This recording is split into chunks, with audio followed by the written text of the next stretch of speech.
بسم اللہ الرحمن الرحیم۔ السلام علیکم۔ کیپٹل ٹاک میں خوش آمدید۔ پاکستان کے طول و عرض میں، پاکستان کے اندر، پاکستان کے باہر الیکشن کمیشن آف پاکستان کے کردار پر، ریٹرننگ افسروں کے کردار پر بحث ہو رہی ہے، مباحثہ ہو رہا ہے، بہت سے سوالات اٹھائے جا رہے ہیں۔ کیا الیکشن کمیشن آف پاکستان نے الیکشن 2013 کو 11 مئی سے پہلے ہی انتہائی متنازع بنا دیا ہے؟ پاکستان کو نظریہ پاکستان کے نام پر تقسیم کیوں کیا جا رہا ہے؟ آج ایم کیو ایم کے قائد الطاف حسین صاحب نے ایک ٹیلی فونک خطاب کیا اور اس میں انہوں نے یہ مطالبہ کیا ہے کہ انتخابات کو کچھ دن کے لیے آگے لے جایا جائے، اس کی تاریخ میں توسیع کر دی جائے۔ کیا وجہ ہے؟ انہوں نے ایسا مطالبہ کیوں کیا ہے؟ کیا کچھ بڑے لیڈران کی نااہلی کا خطرہ بڑھتا جا رہا ہے؟ کیونکہ آرٹیکل 62 اور 63 جو ہے اس کے روشنی میں اگر کچھ لیڈران پر لگائے جانے والے الزامات کا جائزہ لیا جائے تو صورتحال کافی تشویشناک نظر آتی ہے۔ ان معاملات پر آج ہم گفتگو کریں گے۔ ہمارے ساتھ اسٹوڈیو میں موجود ہیں جناب سینیٹر فیصل رضا عابدی صاحب، پاکستان پیپلز پارٹی کے رہنما، عمر چیمہ صاحب دی نیوز کے انویسٹیگیٹو رپورٹر ہیں اور معروف صحافی ہیں۔ کراچی میں ہمارے ساتھ موجود ہیں ایم کیو ایم کے رہنما جناب رضا ہارون صاحب۔ رضا صاحب السلام علیکم، آپ ہی سے گفتگو کا آغاز کریں گے۔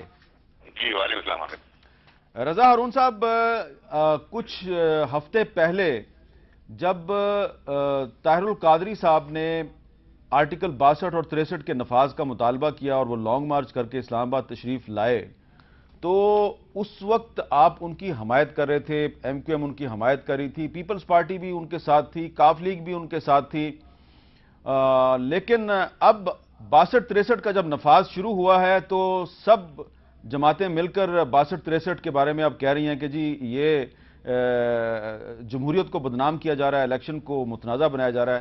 تو یہ میرا سوال ہے، لیکن میں چاہوں گا کہ طاہر القادری صاحب چند ہفتے پہلے جو کچھ کہہ رہے تھے ذرا وہ بھی پوری قوم دوبارہ سن لے۔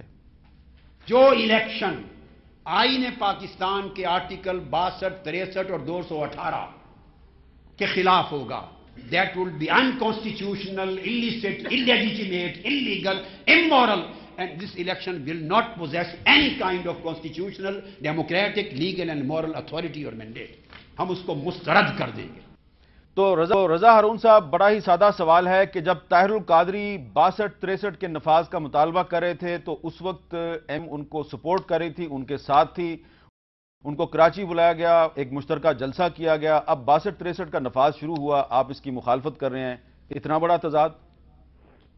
حامد بھائی، 62-63 کے نفاذ پر کوئی ڈسپیوٹ نہیں ہے۔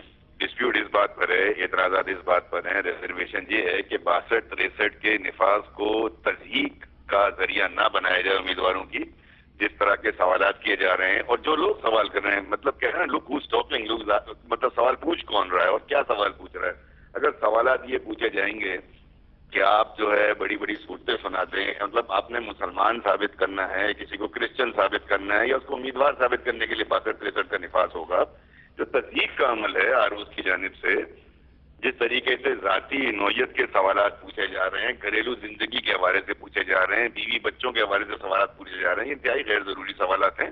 62-63 کا اطلاق کرنے کا جہاں شروع میں بات کی گئی وہ بالکل صحیح ہے، اس پرنسپل سٹینڈ پر ہم آج بھی قائم ہیں، لیکن اس بات کی اجازت نہیں دی جاتی جیسے ہمارے امیدوار ہیں، وہ ہم سب کے امیدوار ہیں، قابل احترام شخصیت ہیں، ان پہ اگر اس بات پہ اگر ان کے کاغذات میں نامزدگی مسترد کیے جا رہے ہیں کہ نظریہ پاکستان پر انہوں نے کوئی علمی بحث کی، کوئی کالم لکھا، تو پھر آج جو سوال کہتے ہیں الطاف حسین بھائی نے کیا وہ بڑا سادہ سا اور بڑا آسان سا ہے کہ کوئی شخص یہ بتا دے کہ کیا کسی ایشو کے اوپر بات کرنا، ڈیبیٹ کرنا، علمی ڈیبیٹ کا آغاز کرنا، کیا وہ 62-63 کی خلاف ورزی ہے؟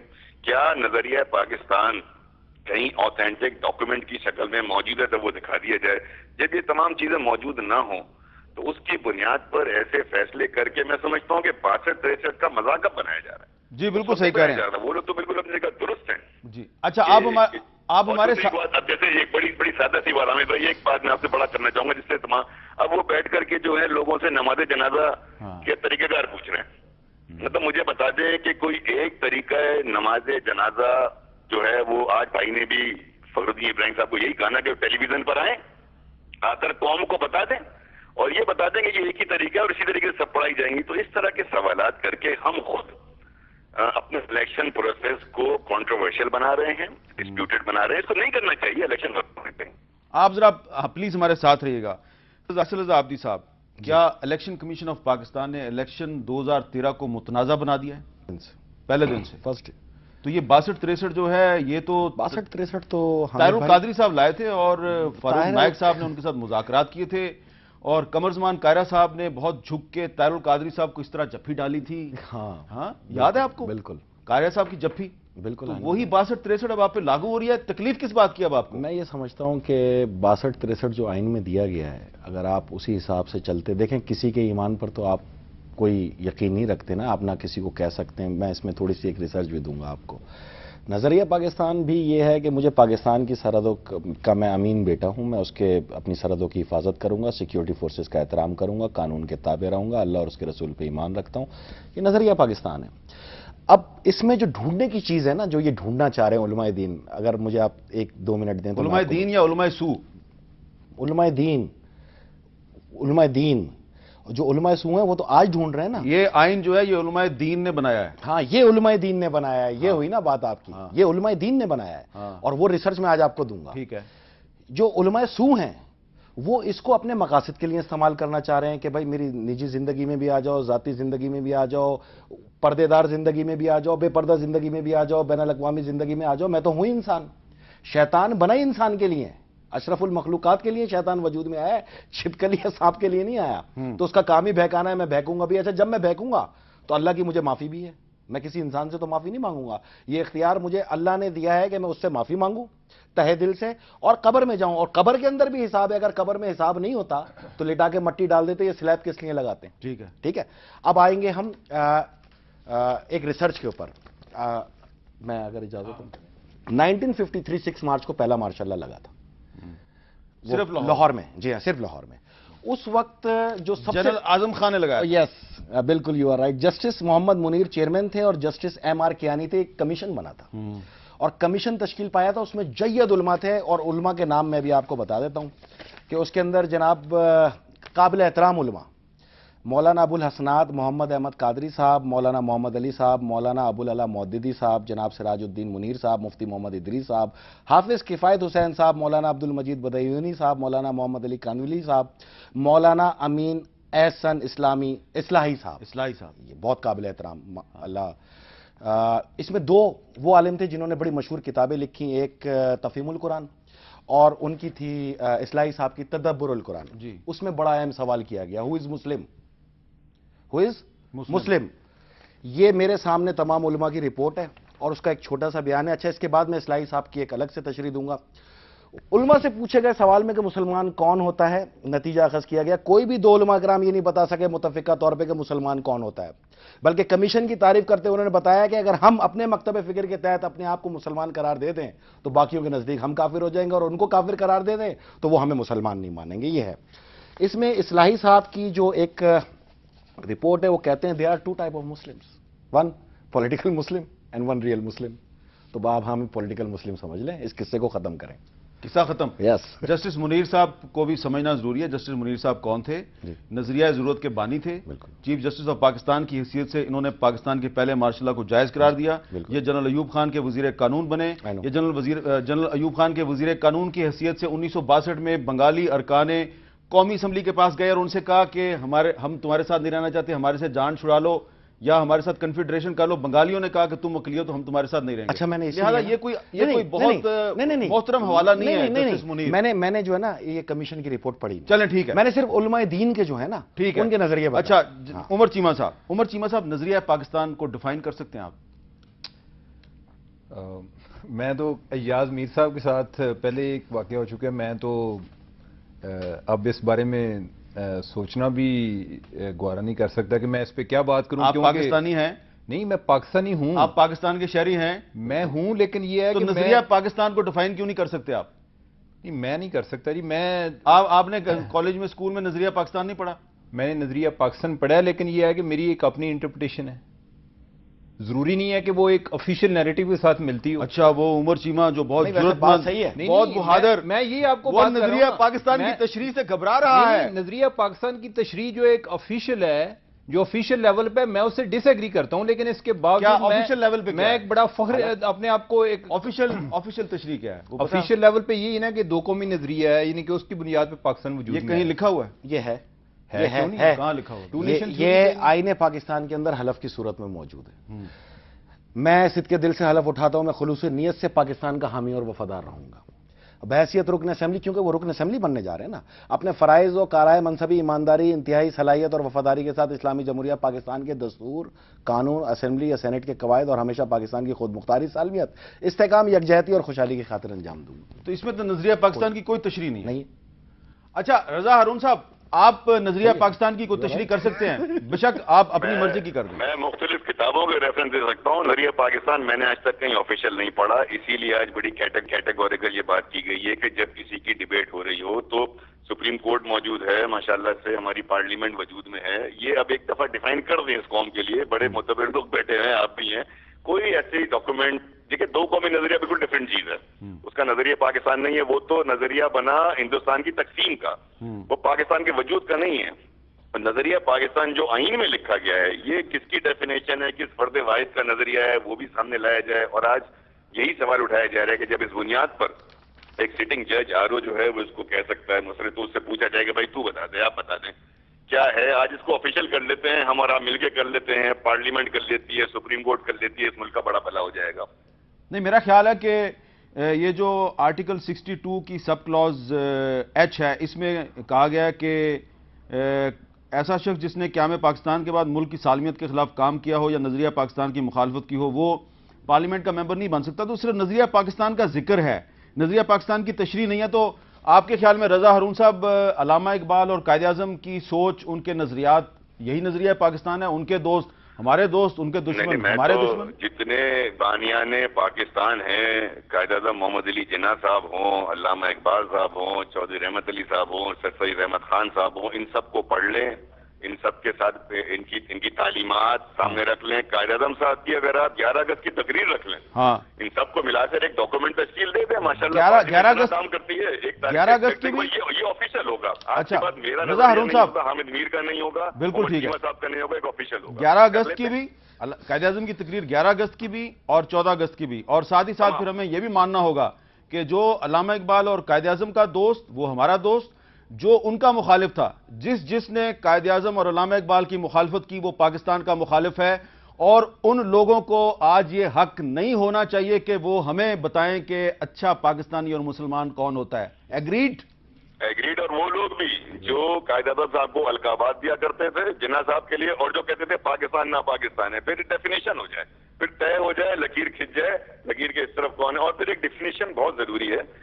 میں سمجھتا ہوں کہ ہمارے بچوں کے لیے بہت، اگر ہم نے آج تک نہیں کری تو ہم نے 65 سال میں اپنے بچوں کو، آنے والی نسلوں کو بڑا محروم رکھا ہے، تو آج اس پہ بھی کام ہو جائے، میں تو اس کا بالکل حامی ہوں۔ فیصل رضا عابدی صاحب، قائد اعظم کی 11 اگست کی تقریر اور اگست کی تقریر، 14 اگست 1947 کی تقریر جو انہوں نے آئین ساز اسمبلی میں کی تھی، وہ لارڈ ماؤنٹ بیٹن کی تقریر کے جواب میں کی تھی، جس میں لارڈ ماؤنٹ بیٹن نے کہا تھا کہ جو اکبر بادشاہ ہے وہ آپ کے لیے رول ماڈل ہے۔ قائد اعظم نے کہا تھا نہیں، اکبر بادشاہ رول ماڈل نہیں ہے، نبی کریم حضرت محمد صلی اللہ علیہ وآلہ وسلم رول ماڈل ہیں۔ بالکل ٹھیک ہے۔ تو دونوں کو ملا کے ہم ایک نظریہ پاکستان بنا لیتے ہیں۔ میں گزارش یہی کر رہا ہوں کہ اسمبلی کے اندر میں نے فلور آف دا ہاؤس اپنی آنکھوں سے دیکھا ہے کہ اوپر اللہ کا نام ہے، نیچے قائد اعظم کی تصویر ہے، آپ صحیح کہہ رہے ہیں۔ تو تمام علماء اکرام اور اس وقت کے متفق جتنے بھی سیاستدان تھے، اگر انہوں نے متفقہ طور پہ پاکستان کی صحیح تشریح کر کے یہ آئین ڈیولپ کیا ذوالفقار علی بھٹو صاحب کی سربراہی میں، تو ہم یہ بھی تو کہہ سکتے ہیں یہی نظریہ پاکستان ہے۔ اس میں لکھا ہے کہ جو جیسے چاہے اپنی زندگی گزارے، جیسے چاہے عبادت کرے، جیسے چاہے، یہ اللہ کا اور بندے کا معاملہ ہے۔ ہاں، اگر کسی نے ہماری افواج کی طرف گولی چلائی تو وہ پھر پاکستان کا دشمن ہے۔ کسی نے اگر یہاں پہ فساد برپا کیا، سرحدی حدود کی، جغرافیائی حدود کو چینج کرنے کی کوشش کی، پاکستان کے جو دوست ہیں، یا کسی نے بندوق کے زور پہ اس آئین کو توڑنے کی کوشش یا اس کی مخالفت کی، یس آئی ایگری ود یو، خواہ وہ طالبان ہے، مشرف، خواہ وہ پرویز مشرف ہے، خواہ وہ طالبان لیڈر ہے، یس کوئی بھی ہو، دونوں، یس آرٹیکل 6 ٹھیک ہے، اسٹریٹ اوے۔ اچھا، اب آپ ایگریڈ ہے؟ اب آپ کو سمجھ آئی عمر چیمہ صاحب، کوئی نظریہ پاکستان بنا کو سمجھ آ رہا ہے؟ میر صاحب، میں یہ سمجھتا ہوں کہ نظریہ کوئی بھی جو ہوتا ہے نا، وہ ایک اپنی نیچر میں ٹوٹیلیٹیرین ہوتا ہے، یعنی کہ جو آدمی جس نظریے کا حمایتی ہوتا ہے نا، وہ یہ سمجھتا ہے کہ یہ بالکل ٹھیک ہے۔ جس طرح آپ نے بات کی یا رضا صاحب نے بات کی، وہ 11 اگست کی تقریر کی بات کرتے ہیں، آپ 14 اگست کی بات میں کرتے ہیں. کہہ رہا ہوں دونوں کو ملا لیں. نہیں میں یہ بات کر رہا ہوں نا کہ اس میں انٹرپریٹیشن اپنی اپنی ہے. یہ جس طرح یہ اتنی فقہ کی کتابیں یا اتنے جو عالم ہوئے ہیں کہ ایک ڈس ایگریمنٹ تو پایا جاتا ہے نا، یعنی کہ ایک ہی چیز پہ ایک ہی پرسنالٹیز ہیں، لیکن ان کی اس باتوں کی لیکن اس پہ ڈس ایگریمنٹ نہیں ہے کہ علامہ اقبال اور قائد اعظم کو جو لوگ کافر کہتے تھے، جو ان کے دشمن تھے، وہ ہمارے دشمن، وہ پاکستان کے دشمن، جو ان کے دوست وہ ہمارے دوست، وہ پاکستان کے دوست. نہیں، وہ تو آپ کو پتا ہے کہ بہت سارے جو ہیں بات انہوں نے کہا کہ پاکستان بن گیا ہے. نہیں، ہمارا جو پہلے ایک ان کے ساتھ اختلاف تھا، اب کوئی اختلاف نہیں ہے. ہاں. تو یہ ہے کہ ہم ان کو اپنا دشمن تو نہ سمجھتے رہیں کہ اگر کوئی بعد میں آ کے تو پھر یہ نظریہ پاکستان کی بحث میں کرنی نہیں چاہیے. نہیں، اس میں میرے خیال میں، یعنی میری نظر میں اگر مجھے آپ پوچھیں نا، میں سمجھتا ہوں کہ نظریے کی بحث کبھی بھی ختم نہیں ہو سکتی. میرے لیے جو زیادہ امپارٹنٹ ہے نا، گورننس کا ایشو زیادہ امپارٹنٹ ہے کہ پاکستان میں جو اصل زیادہ امپورٹنس پاکستان کی ہے، رول آف لا پاکستان. اور یہ ہمارے لیے سورس آف پرائڈ بننا چاہیے کہ ہم کتنا ایک قانون کی حکمرانی کو ماننے والے لوگ ہیں. تب یہ اچھے مسلمان کے طور پہ بھی ہماری شہرت تب بھی ڈیولپ ہو سکتی ہے. رضا ہارون صاحب، اصل لائلٹی پاکستان کے ساتھ ہونی چاہیے، آئیڈیالوجی کوئی بھی ہو. آپ ایگری کرتے ہیں؟ بالکل اگری کرتے ہیں، لیکن پاکستان کے ساتھ اس کی آئیڈیالوجی تو ہوگی نا. ہاں. اس کو ڈیفائن ہم اس لیے کر لیں کہ دیکھیں حامد بھائی، آج 65 سال بعد میں اور آپ یہاں بحث کر رہے ہیں. کیا ہم یہ چاہتے ہیں کہ ہماری آئندہ آنے والی نسلیں 15 سال بعد پھر اسی کنفیوژن کا شکار ہیں؟ تو ہم دیکھیں کیا جا رہے ہیں. کیوں نہ اس بات کو دیکھیں، تمام چیزیں ملا لی جائیں نا. اگر ہم نظریہ پاکستان پر متفق نہیں ہیں اور اس کو نہیں ہم سارٹ آؤٹ کر سکتے پارلیمنٹ سے، سپریم کورٹ سے، کہ یہ ایک آفیشیل نظریہ پاکستان ہے، تو پھر ہم لوگ کریں گے کیا؟ حامد بھائی کس چیز پر متفق ہوں گے؟ میرا خیال ہے کہ یہی سب سے اچھی ڈیفینیشن یہی ہے کہ علامہ اقبال، سب سے اچھی ڈیفینیشن یہی ہے، علامہ اقبال اور قائد اعظم کے نظریات نظریہ پاکستان ہے. علامہ اقبال اور قائد اعظم کا دشمن ہمارا دشمن، ان کا دوست ہمارا دوست، یہی ہے نظریہ پاکستان. دیکھو اس وقت جو ان کا دشمن تھا اس کے ساتھ ابھی آپ سی بی ایمز کر رہے ہیں نا، اس کے ساتھ ابھی آپ دوستی کرنے جا رہے ہیں. طے کر لیں، میں کہہ رہا ہوں دیکھیں ہم اور آپ طے کر لیں جذبات سے ہٹ کر. جذباتی بات تو میں بھی کر سکتا ہوں. نہیں، دشمن تو نہیں تھا، دیکھیں نا وہ تو ایبج ملک ہے. پاکستان بنانے کا نظریہ کیا تھا، کیا سوچا گیا تھا، تاکہ آنے والی نسلوں کو کوئی ڈائریکشن ہو، اس ڈائریکشن پہ ملک چل پڑے گا. میں اور آپ ایک بھلا کر جائیں گے، ہماری آنے والی نسلوں کے لیے بھلا ہو جائے گا. ٹھیک ہے جی. آج تک اس کا مطلب یہ طے ہو گیا کہ ہمارے پاس کوئی آفیشیل نظریہ پاکستان نہیں ہے. بالکل نہیں ہے جی. دیکھیں، بات چیمہ صاحب کی کسی حد صحیح ہے اور متفق بھی ہوں. اب میں نیچے جاتا ہوں، میں کسی سے ملتا ہوں، میں کہوں گا میں حامد بھائی سے مل کے آیا ہوں، اور پھر میں جاؤں گا تو حامد میر صاحب سے مل کے آیا ہوں. تو مجھے نہ یہ پوچھنے کی ضرورت ہے کہ حامد میر صاحب کون ہے، اور مجھے پورا یقین ہے کہ الحمدللہ مسلمان ہے. لیکن اب میں نیچے جا کے بولوں گا نا میں حامد میر کافر سے مل کے آیا ہوں، تو وہ نظریہ دوسرا ہو گیا. وہ آپ نے ڈائریکٹ وار کیا اس کے عقیدے کے اوپر.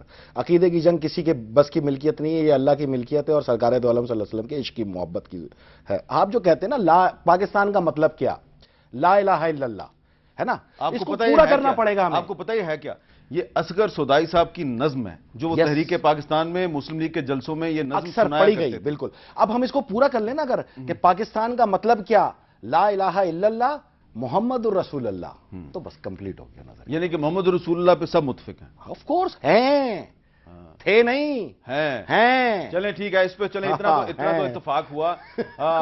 رضا ہارون صاحب، آپ کا بہت بہت شکریہ، آپ نے ہمارے ساتھ اس بحث میں حصہ لیا. ایک چھوٹا سا وقفہ لیتے ہیں، وقفے کے بعد دوبارہ ملتے ہیں.